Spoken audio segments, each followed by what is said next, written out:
하나님의 말씀은 시편 13편입니다.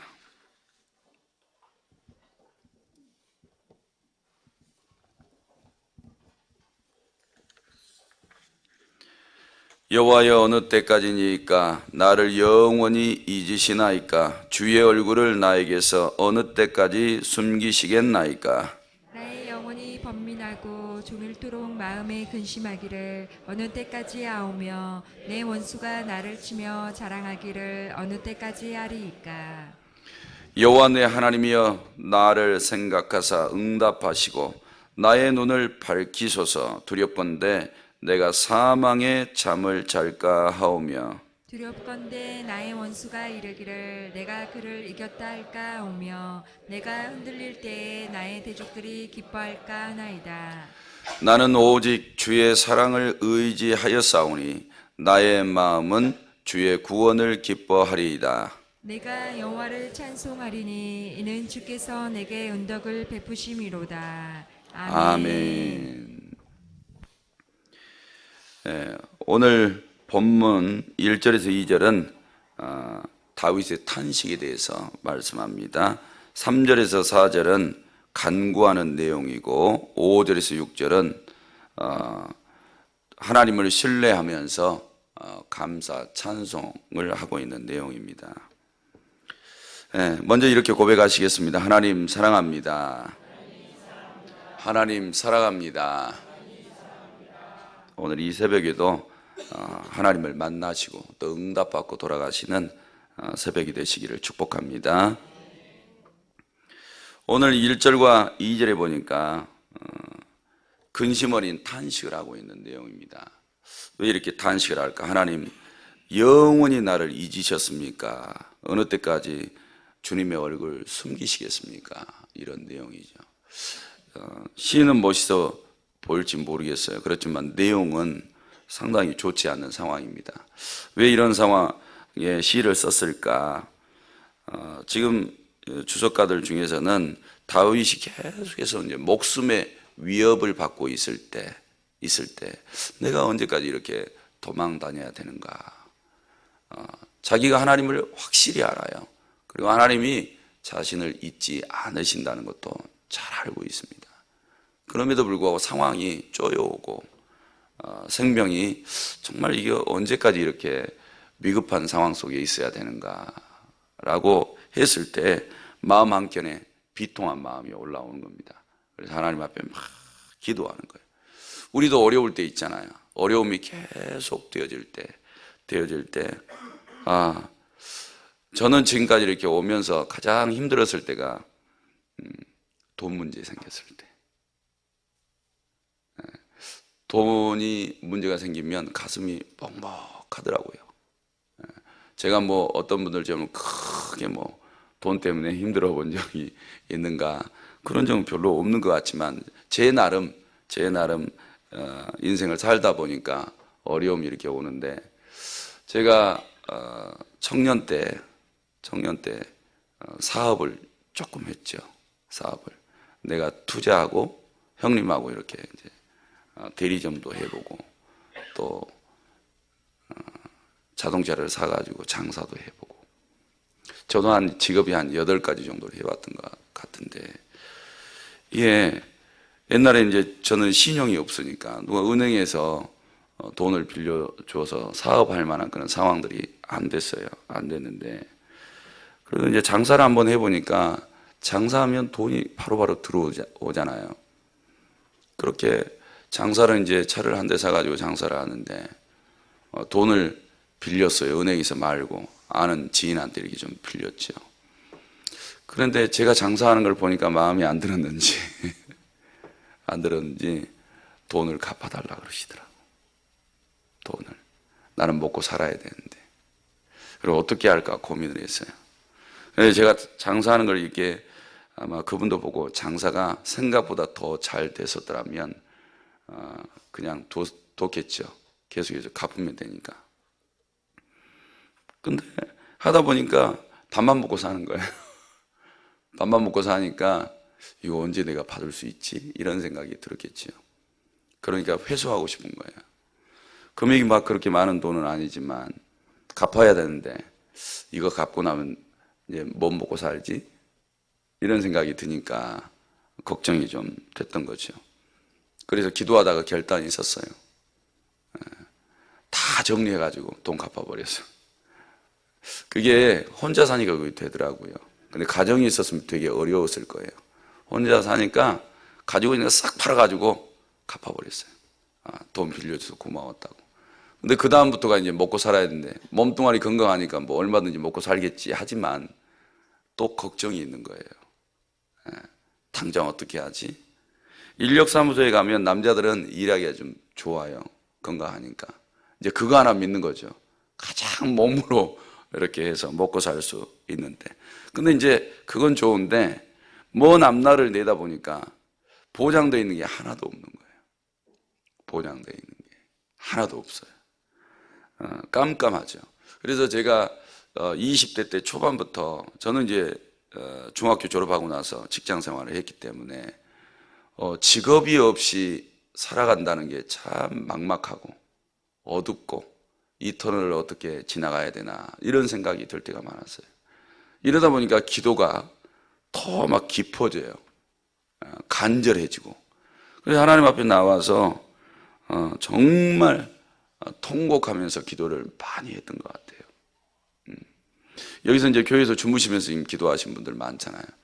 저도 교회에서 몇 년 이렇게 자면서 기도를 드렸던 것 같아요.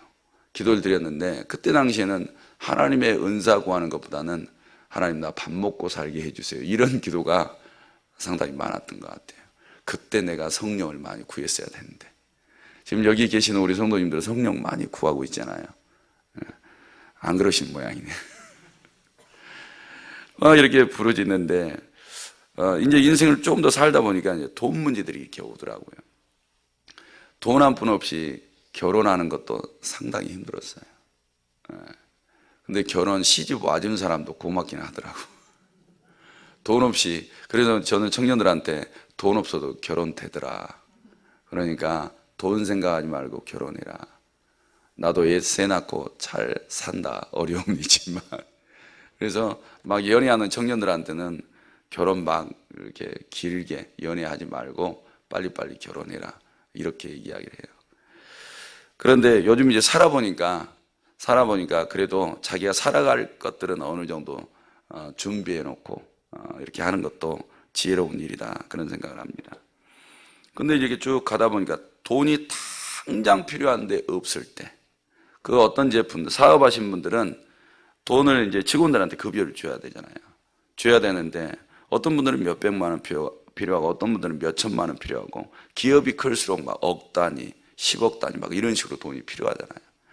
그럼 얼마나 피가 말릴까 이런 생각이 들어요. 저는 뭐 직원이라고 할 것도 없죠. 형하고 뭐 이렇게 투자하고 같이 일을 했었으니까 없으면 그만 하고 각자 헤어지면 되니까. 근데 직원이 많으신 분들은 아마 뼈가 마를 거예요. 바짝바짝. 뭐 입술 마른 건 기본일 것 같고. 그런 어려움이 왔을 때 그런 큰 돈, 한 몇 천만 원, 막 억 단위로 돈이 필요한데 은행에서 뭐 대출 해주는 것도 한두 번이지 큰 돈을 해주는 것들이 한계가 있어요. 그러면 당장 눈에 보이는 것들은 사람 먼저 붙잡으려고 할 거예요. 왜? 머리가 그쪽으로 와요. 어디 가야 돈이 나올까? 이렇게 하고. 그런데 믿음의 사람들은 하나님 앞에 무릎 꿇으셔야 돼요. 지금까지 제가 왔던 제 길을 봐도 기도 안에서 해결됐지 내가 사람 붙잡고 하는 것들은 어려움이 많더라. 제가 이렇게 먹고 사는 것 이렇게 쭉 보다가 아유 저 돈 못 갚겠네 하면 바로 돌려달라 그러잖아요. 그게 사람 마음이에요. 근데 그동안 조금이라도 빌려줬던 거에 대해서 저희는 이제 감사해야 되는 거죠. 아이 사람이 인내심 없네 이렇게 가면 그 나쁜 마음이잖아요. 그런데 사람은 그래요. 연약해요. 그래서 돈 문제가 올 때 이렇게 가슴이 먹먹했는데 지금은 이제 다 바뀌었어요. 하나님께 맡겼어요. 하나님께 다 맡기고 지금도 어려움이 오면 이제 하나님 앞에 기도하는 것으로 다 바뀌다 보니까 마음이 항상 가벼워집니다.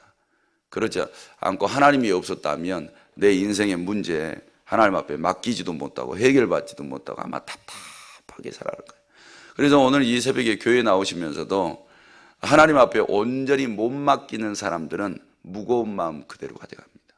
그리고 집에 가서도 마귀가 무거운 마음을 그대로 탁 넣어줘요. 그러면 하나도 안 바뀌어요. 정말 오늘 다윗이 이제 후반절에 가면 자기를 죽이려고 하는 사람들 때문에 피통해요. 그리고 막 하나님 앞에 간구해요. 근데 이 기도가 바뀌어버려요. 감사 찬송으로 바뀌어버려요.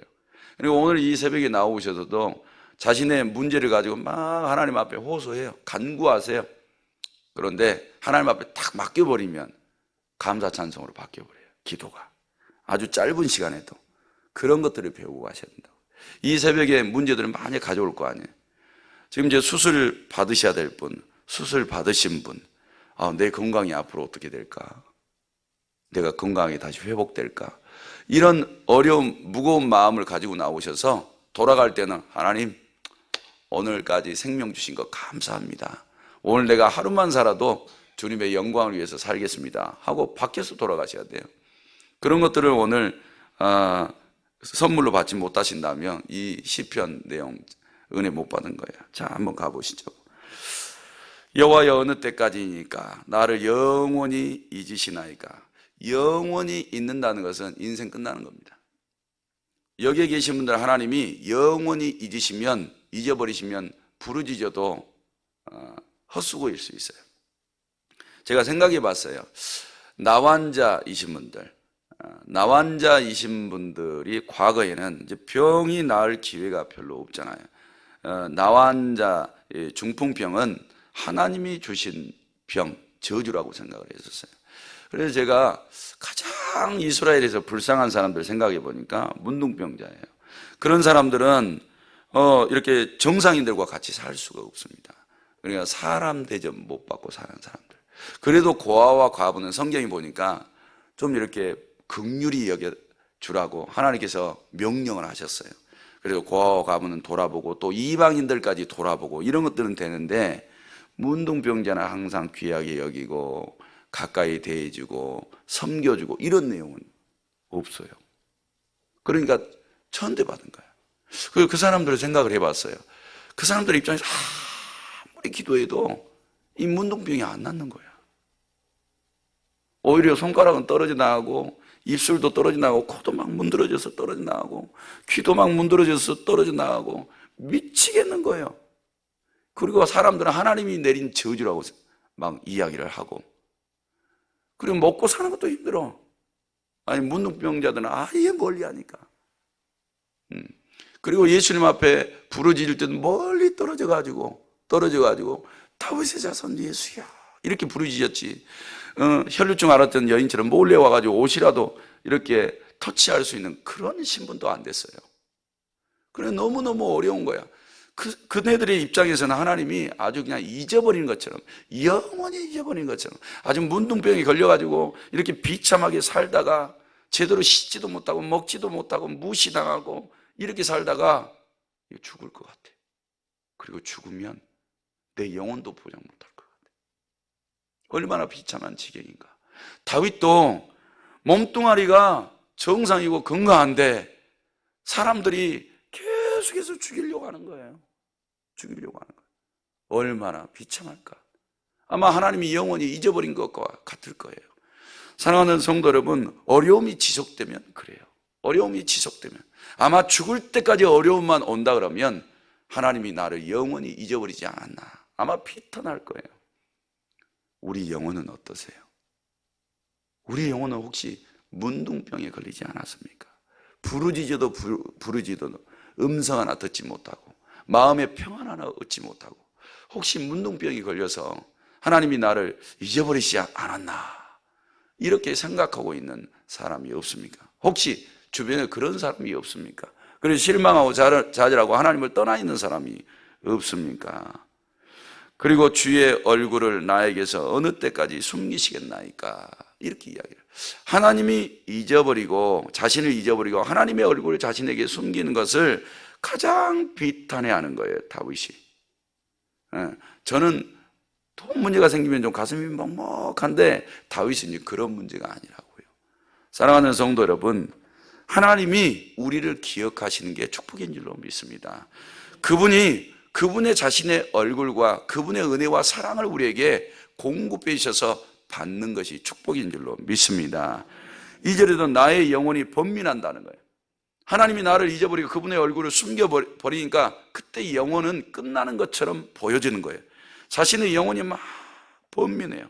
번민하는 게 어느 정도일까? 번민해 보셨어요? 마음에 막 영혼이 막 근심해요. 이런 사람들의 얼굴은 어떨까? 얼굴에 기쁨이 하나도 없을 것 같아요. 몸에 막 활력도 하나도 없을 것 같아요. 이런 사람의 기도는 정말 참담할 것 같아요. 그래서 나의 영혼이 번민하고 종일토록 마음에 근심하기를 어느 때까지 하오며 내 원수가 나를 치며 자랑하기를 어느 때까지 하리까.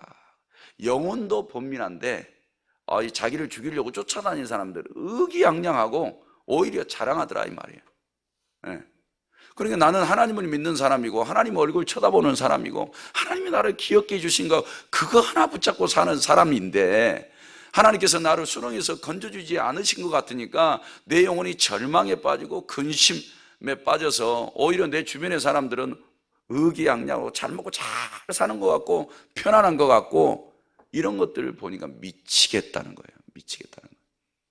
그리스도인들도 이럴 때가 오더라는 거죠. 그래서 3절과 4절에 간구하는 거예요. 여호와 내 하나님이여 나를 생각하사 응답하시고. 이거밖에 없잖아요. 예수님 오셨을 때 병 걸렸던 사람들 위해 병 나으려고 어떻게 해요? 내 하인이 죽어갑니다. 병들어 죽어갑니다. 좀 오셔서 고쳐달라고. 내 딸이 죽어갑니다. 다 죽었습니다. 주님 좀 내려오셔서 고쳐달라고 이러잖아요. 아니요, 중풍병자 그 친구들 아주 예수님 계시는 그 집에 가서 지붕까지 뜯어가지고 막 내리잖아요. 소망이 없어요. 인생에 중풍병 나을 소망이 없고 죽어가는 하인 나을 소망이 없고 그렇잖아요. 그 독자 아들 하나밖에 없는 어머니가 그 아들 죽어가지고 관에 메고 가면서 얼마나 불쌍하게 여겨요. 불쌍하게 막 흐느껴 울어요. 그러니까 예수님께서 그 모습을 보는 거죠. 인생의 절망이라 절망. 그저 하나 믿고 살아왔는데 그 있는 것까지 없어졌으니 절망이지. 인생에 살 의미가 없었던 것이죠. 그런데 다윗은 그런 가운데 자기를 생각해달래요. 근데 아들 죽었던 그 여인은 하나님께서 자기를 생각해달라는 말도 안 했어요. 그렇지만 하도 흐느껴 우는 게 불쌍해가지고 주님이 생각해 주신 거지. 그래서 자기를 생각하사 응답하시고 내 눈을 밝혀달라 그래요. 왜 눈을 밝혀달라 그러냐면 두렵건대 내가 사망의 잠을 잘까 하오며. 이런 신앙은 배우셔야 될 것 같아요. 아무리 구해도 응답이 오지 않는 것 같고 앞은 깜깜한 것 같을 때, 그럴 때 다윗은 자기의 눈이라도 열어달라 그래요. 눈이라도. 왜요? 자기가 하나님을 잊어버리면 그건 완전 사망이니까. 나는 사망의 잠을 자면 이제 인생 끝나버리니까 내 눈이라도 열어서 하나님, 언제나 하나님을 바라볼 수 있도록. 그러니까 오늘 또 힘드신 분들일수록 어떻게 해야 됩니까? 하나님, 내 영혼의 눈이라도 떠지게 해주세요. 내가 하나님 안 쳐다보면 나는 소망이 없습니다. 이런 사모한 마음을 가지시고 구하셔야 될 줄로 믿습니다. 4절에 두렵건대 나의 원수가 이르기를 내가 그를 이겼다 할까 하오며 내가 흔들릴 때에 나의 대적들이 기뻐할까 하나이다. 저는 이제 영적 사역을 하면서 느끼는 게 뭐냐면 육신에 팔을 하나 잘라버리는 원수가 있다 할지라도 그 원수가 무서운 게 아니구나, 이런 것들을 알게 됐어요. 내 이빨 하나 정말 쳐가지고 빼버리는 사람이 진짜 원수 아니에요. 그건 용서해버리면 돼요. 근데 더 무서운 원수는 우리 육체 안에 들어온 원수예요. 정말 이거는 무서운 것 같아요. 제 스스로도 어려워요. 제 습관 하나 고치려고 하는데도 못 고치게 하는 게 내 속의 마귀예요. 나를 게으르게 하고 태만하게 하고 하나님의 말씀을 혹이라도 가볍게 여기게 하고 그 말씀대로 막 순종해서 살지 못하게 하는 마귀. 이놈 거는 나갔다가 또 들어와. 한 마리만 들어온 게 아니에요. 내가 여기 와서 이제 기도하죠. 그래서 내 심령이 맑아졌죠. 악한 권세들이 막 떠나갔죠. 그걸 한 일주일 동안 계속했다고 합시다. 막 성령 부르짖고 성령이 막 불세례를 달라고 그러고 능력 달라고 그러고 은사 달라고 그러고 전신갑주 입혀달라고 그러고 영원히 천국이 되게 해달라고 막 기도하다가 일주일 후부터는 이제 안 해. 집에서 부부싸움 대판하고 나서 그 다음에 한 일주일 또 쉬어. 그때 귀신들이 어떻게 볼까요?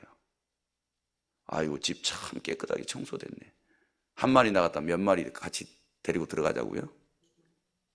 맞아요. 그게 매일매일 그렇게 일어나요. 진짜 대적들이 무서워요. 근데 우리는 그 대적을 잘 모르잖아요. 우리는 사람 대적 상대하기도 힘들죠. 꼴 보기도 싫죠. 근데 영혼의 대적자는요 더 무서워요. 진짜 무서워해야 될 대적자들 잘 몰라. 사랑하는 성도 여러분, 그런데요 바꿔놓고 생각하면 가장 무서운 건 뭐냐면 내가 하나님 앞에 죄범하는 거예요.